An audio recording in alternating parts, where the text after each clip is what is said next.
কতদিন হয়েছিল যুদ্ধ? 18 দিন। 18 দিন যুদ্ধ হয়েছিল। আর সেই যুদ্ধে এই শ্রীকৃষ্ণ ছিলেন। শুনে জানে মোরে ভারতী, আমি সেদিন হই সারথী। মরি মরি রে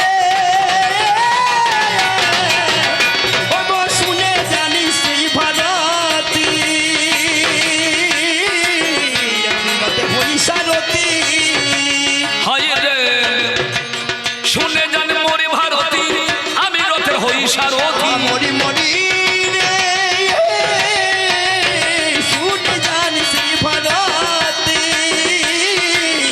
আমি রথে হই সারথী।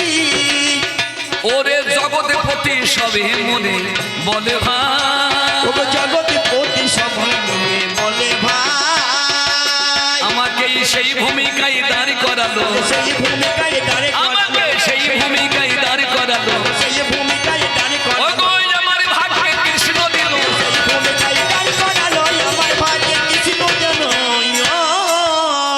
একদিকে কৃষ্ণধন আর একদিকে দুর্যোধন। তবে বাবা বিচার করে দেখলে দুটোই কিন্তু ধন, কৃষ্ণ ধন, দুর্জয় ধন, কারণ দুটোই তো পুরুষ। না না, আপনারা যে ধন মনে করছেন সেই ধন তো নয়। তাহলে ঈশ্বরচন্দ্র বিদ্যাসাগর তিনি সহজ পাঠে লিখেছেন ধন ধন মহামধ্যন্ন মন। উনি লিখেছেন এই ধন কৃষ্ণ ধন, আর আমার প্রতিপক্ষ পল্লাদা, তার কোনো ধন নাই, তবু দুর্যোধন সাজিয়ে দিয়েছে। না, না, দুর্যোধনের তো ধন নাই, আপনারা যা মনে করছেন তা বলছেন। এই যে আমরা সাধারণ জগতের মানুষ, আমাদের কোনো ধন জন নাই বাবা, সবই মালিকের দেওয়া। যারা হিন্দু তারা বলে জন্ম মৃত্যু বিয়ে তিন বেদাতা নিয়ে, আর যারা মুসলিম তারা বলে আয়াত মাউত ইজ্জত দাওলাত চার খোদার হাতে। আয়াত মাউত ইজ্জত এবং দৌলত এই চারটেই খোদার হাতে। এই যে দৌলত, এই যে সম্পদ, এই যে ধন, এগুলি মালিকের দেওয়া, এগুলি মানুষের না। তাই ভাবে দে ভাবে দে ভাবে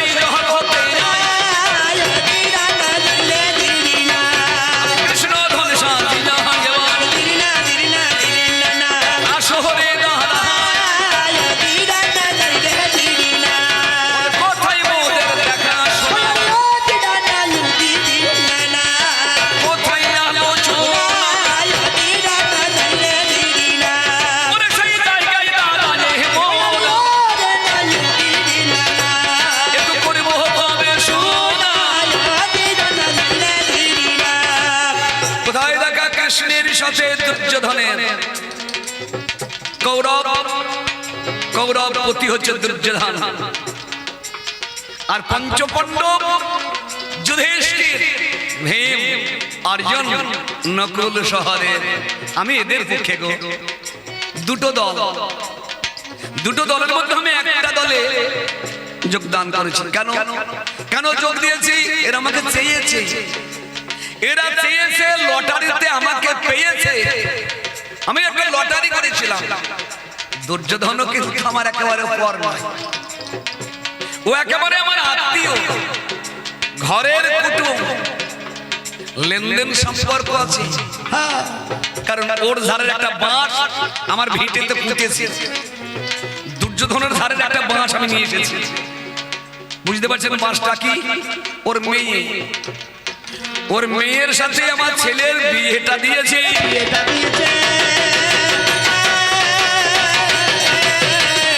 ওরে বিয়েটা দিয়েছি, ওই ধারের বাঁশ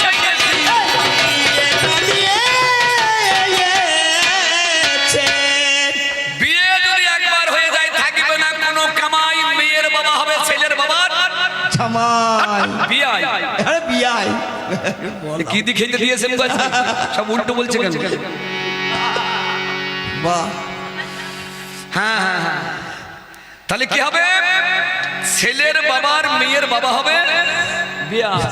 হ্যাঁ, তাহলে দুর্যোধন হচ্ছে আমার বৈবাহিক মহাশয় সম্পর্কে, উনি আমার বিয়াই। আমার বিয়াই লটারি কেটেছিল কিন্তু লটারিতে মাল বাদে লটারি সবাই কাটে, কিন্তু যার ভাগ্যে মাল থাকে সে তো পাবে, পাইনি। তাই আমি প্রতিজ্ঞা করেছি এই মাঠে কোনো অস্ত্র মস্ত্র ধরবো না, রথের সারথি হয়ে রথখানা চালাবো। 18 দিন যুদ্ধ হবে, আমি অর্জুনের রথে সারথি হয়ে রথ চালাবো। যুদ্ধ যখন শুরু হলো সবাই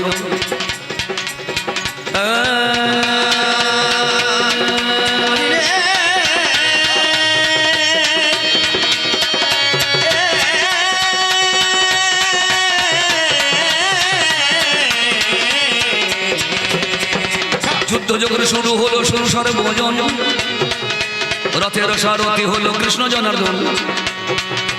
18 দিনের যুদ্ধের মধ্যে 17 দিন হলো, একদিনে মাত্র বাবা বাকি থেকে গেল।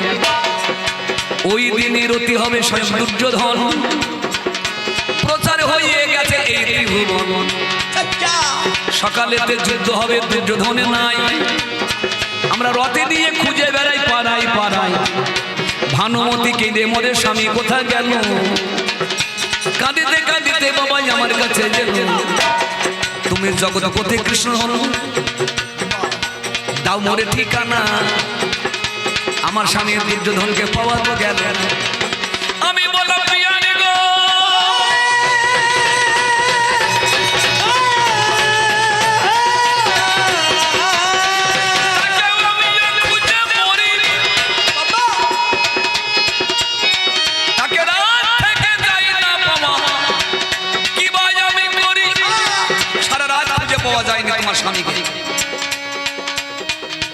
আমরা খোঁজাখুঁজি করছি, ওর বউটাও কাঁদছে, কাঁদারই কথা। স্বামী এখনো ধন, দেওর গুলা মরে গিয়েছে, স্বামীটা বেঁচে আছে, আবার তাকে পাওয়া যাচ্ছে না। না না না, কাঁদবে না বলুন, কাঁদবে না, খুব কাঁদছে। এমন সময় দুইজন কাঠুরিয়া এসে আমাকে বলল, তোমরা যাকে খুঁজছো সে ওই দই পায়নের জলে ডুব দিয়ে রয়েছে।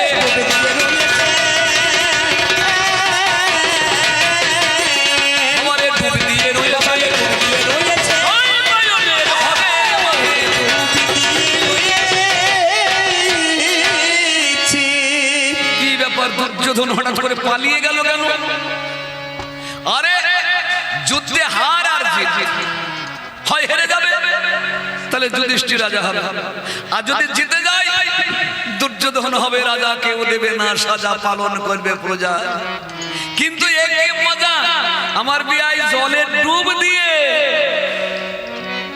আমি যাই, জলের ধারে গিয়ে হাঁকে বলছে দুর্যোধন বিয়াই, ভয় নাই তোমার, ভয় নাই, ভয় নাই তোমার, ভয় নাই, বিয়াই ভয় নাই তোমার, ভয় নাই, ভয় নাই তোমার, ভয় নাই, তুমি উঠে এসো হে প্রাণের বিয়াই, ভয় নাই তোমার, ভয় নাই, উঠে এসো হে প্রাণের বিয়াই। এত সাহস দিলাম, এত বলিহারি দিলাম, কিন্তু যমুনার জল স্তব্ধ, যতই ডাকি কোনো কথা নাই। আমি অর্জুন গেলাম, লক্ষ্য করো তো, মানুষের তো শ্বাস বয়, জলের কোথায় বুদ বুদ উঠছে দেখো, তাই এক জায়গায় দেখ যায় আপনার না উঠছে, নিচে থেকে বুড় বুড় বুড় বুড় বুড় বুড় বুড় মাছের মতন বুড় বুড় করে উঠছে। আমি তাক করলাম, সারা ইট মারবো নাকি, না কোথায় লাগবে কোথায় লাগবে। ভীমকে বললাম মেরো না, শুধু আশ পালন কর। ওই ছোট ছোট ছেলে পেলেকে আপনারা যেভাবে শাসন করার জন্য ভয় দেখান, ডান দিকে গেলে বাঁ দিকে ঢেলা দেন, ডান দিকে দাঁড়িয়ে থাকলে বাঁ দিকে শ্বাস মারেন, ঠিক তেমন করে ভীমকে বললাম একটু শাসন। কি করিবে ভীমসেন গলা নিল হাতে, জলের উপর আঘাত করিল তরিতে, মার মার শব্দ করে করে উচ্চারণ। আর কি তলে থাকতে পারে রাজা দুর্যোধন, জলের উপরে হতে জমনি উঠে এলো আমার দুর্যোধনের সম্মুখে যতনে দাঁড়িয়েছে, বলে এই আমি এসেছি, আমি এসেছি, বলে এই আমি এসেছি, আমি এসেছি, দেখো বলে আমি এসেছি। বেয়াই মশাই, একে দশা শালা সিংহ সিংহ যদি এখন বিড়ালের মতো হয়ে মিউ মিউ করে তাকে কি আর মানায়? সিংহর সেই গর্জন তর্জন কোথায়? নাক মুখ দিয়ে জল পড়ছে, খাবি খাচ্ছে, খাবি খাবি খাচ্ছে, জানেন? এখন গঙ্গার জল বন্যা হয়ে মাঠে ঢুকে পড়েছে। বন্যার জল যখন মাঠে ঢুকে পড়েছে, চাষিরা বাঁধ দিয়ে দিয়েছে, বন্যার জল নেমে গেছে, মাঠে জল দাঁড়িয়ে গেছে, মাছেরা মিটিং করছে মাঠে। এইবার কি হবে? বাঁধ দিয়ে দিয়েছে, আমরা সব মারা যাবো তো। তা টেঙ্গুরি মাছ গিয়ে ট্যাংরা ট্যাংরা গিয়ে তিনখানা কাটা নিয়ে বলছে, ভয় নাই। এই দুর্যোধনের মতো, ভয় নাই, আমি আছি। সবাই বলছে, যাক মামা আছে, মামা মামা তিনটে কাটা। যখন চাষার পাল মাঠে নেমে জল ঘোলাতে শুরু করেছে, ওর ওই কাতলা ধরা পড়েছে, আর টেঙ্গুরির ডাঙ্গার করে খাবি খাচ্ছে। তা লাটা কি বলছে, ও মামা এবার কি হবে?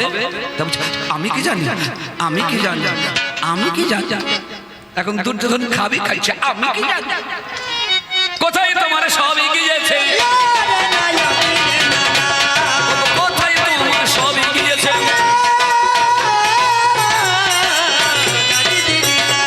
তোমার আর তো কিছু না,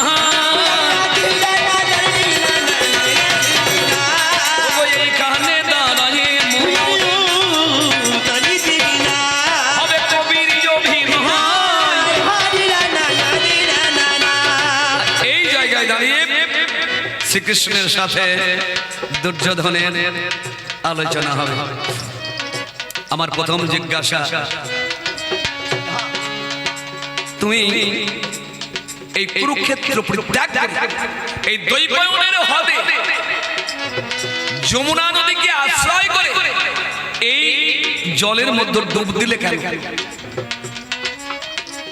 আচ্ছা, এখানে পুজো করা ঠাকুর আছে, পুজো করা ঠাকুর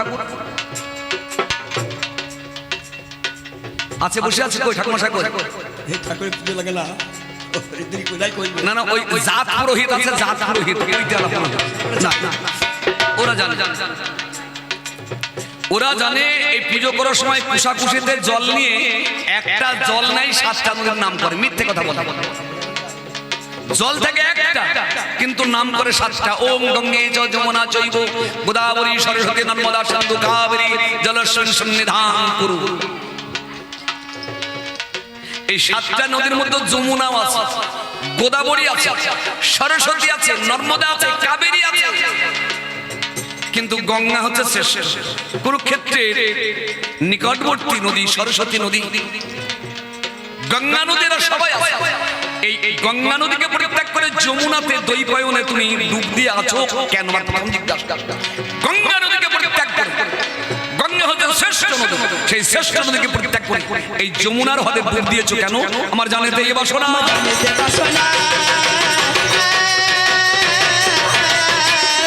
আমার জানিতে এই বাসনা।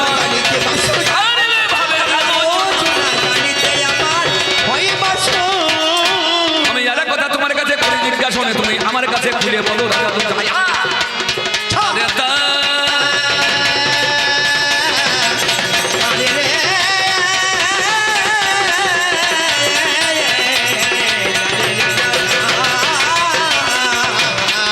বিচার করো মনে, তোমার পরে কি গো মনে? যেদিন পঞ্চ পাণ্ডবকে বলেছিলে পাশা খেলায় যে দল হারবে 12 বছর বনবাস, 1 বছর অজ্ঞাতবাস, কিন্তু এই 13 বছর পরে যে দল ফিরে আসবে সিংহাসনে সেই বসবে। না না, কথাটা তুমি দিয়েছে। মশাই, লোকে বলে যার কথা ঠিক নাই তার, যার কথা ঠিক নাই, যার কথা ঠিক নাই তার বাবা ঠিক নাই, এটা সবাই বলে। তাহলে তুমি বলেছিলে 13 বছর পরে আসলেই পঞ্চ পাণ্ডবকে সিংহাসন ফিরিয়ে দেবে, রাজ্য ফিরিয়ে দেবে, কিন্তু 13 বছর পরে যখন তারা ফিরে আসে কেন এই কথা বললে? লেশক্য সুচাগ্রে যতটুকু উঠিবে মেদিনী বিনা যুদ্ধে পাণ্ডবের নাহি দেব থাম। রাজ্য না দিয়ে এই কথাটা বললে কেন? দুই নাম্বার 3 তোমায় জানতে চাই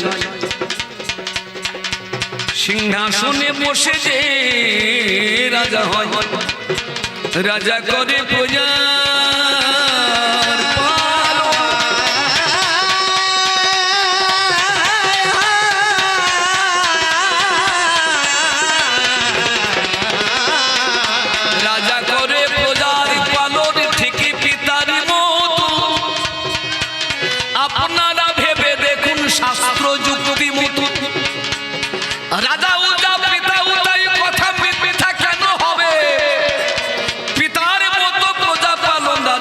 করতে হবে।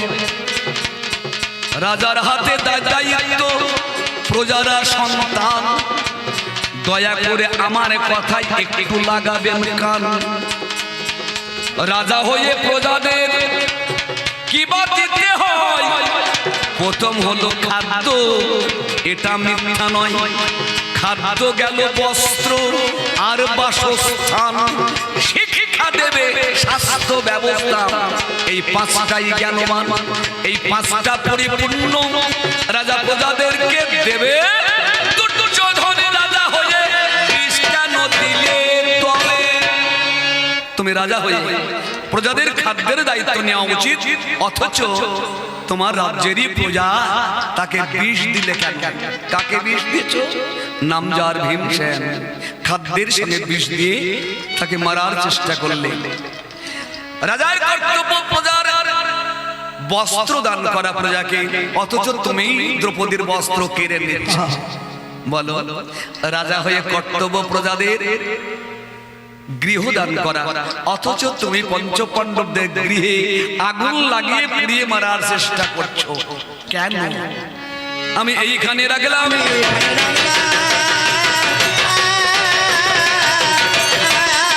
আমি এইখানে রাখলাম, সত্যম শিবম সুন্দরম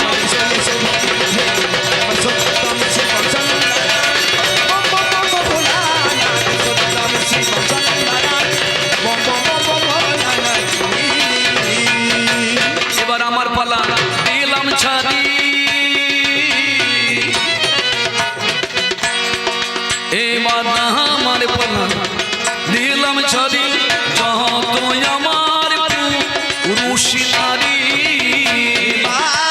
আমার পালা দিলাম ছাড়ি যত আমার পুরুষী নারী।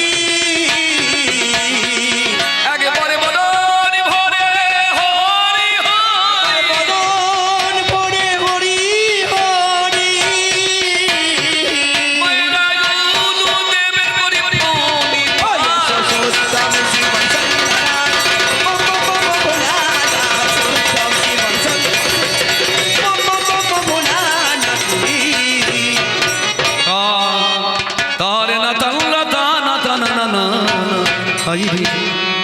ডুব তো দিয়েছে দুর্যোধন, কিন্তু শেষের দিনে ডুব দেবে যেদিনকে। আজকে জলে ডুব দিয়েছে, তোমাকে খুঁজে পেয়েছি, কিন্তু এমন একদিন ডুব দেবে মানুষ, সেদিন আর খুঁজে পাওয়া যাবে না। একদিন চুপ করে ডুব দিতে হবে অচিন সাগরে, চুপ করে ডুব দিতে হবে অচিন সাগরে, চুপ করে ডুব দিতে হবে অচিন সাগরে, চুপ করে ডুব দিতে হবে অচিন সাগরে। সেদের ঠিকানা হিলি বড়ই কঠিন, আগেলা রে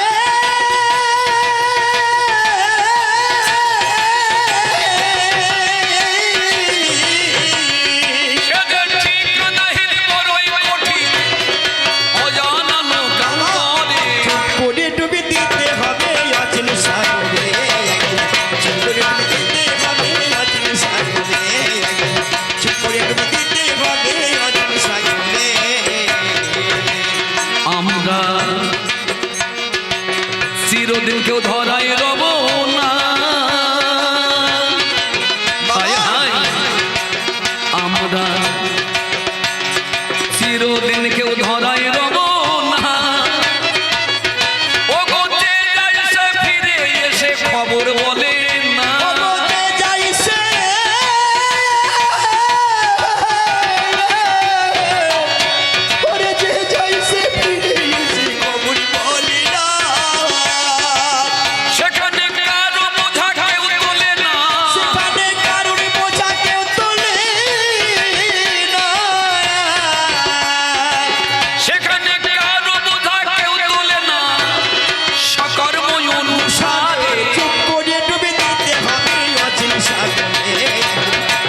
ডুবে দিতে হবে অচিন সাগরে চুপ করে ডুবে দিতে হবে অচিন সাগরে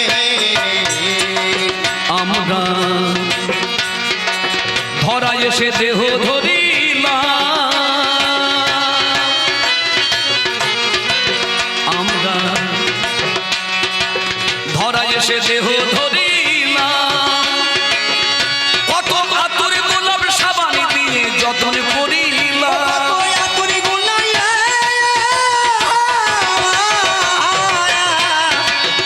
কত আতুরে গোলাপ সাবান দিয়ে যতন করিলাম যতই নামি দামি সাবান মাখো, যতই নামি দামি বডি স্প্রে দাও, যত রকমের ফেস ওয়াশ করো, প্রকৃতির নিয়ম তোমাকে মানতেই হবে। আস্তে আস্তে আস্তে সুন্দর দেহটা, এই ফটফটের নকলুকের দেহটা একদিন বেগুন পোড়ার মতো ঝলসিয়ে যাবে, তোমাকে মানতেই হবে, কিছুদিন আর ঠেকানো যাবে না। আমরা ধরা এসে দেহ ধরিলাম, কতই আতুরে গোলাপ সাবান দিয়ে যতন করিলাম, কত আতুরে গোলাপ সাবান দিয়ে যতন করিলাম আমাদের জোড়া দেহের শেষ পরিণাম, আমাদের জোড়া দেখে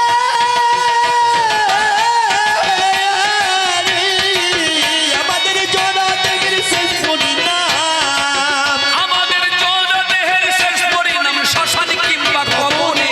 চুপ করে ডুবে দিতে হবে অচিন সাগরে চুপ করে ডুবে দিতে হবে অচিন সাগরে চুপ করে ডুবে দিতে হবে অচিন সাগরে রসিক বলে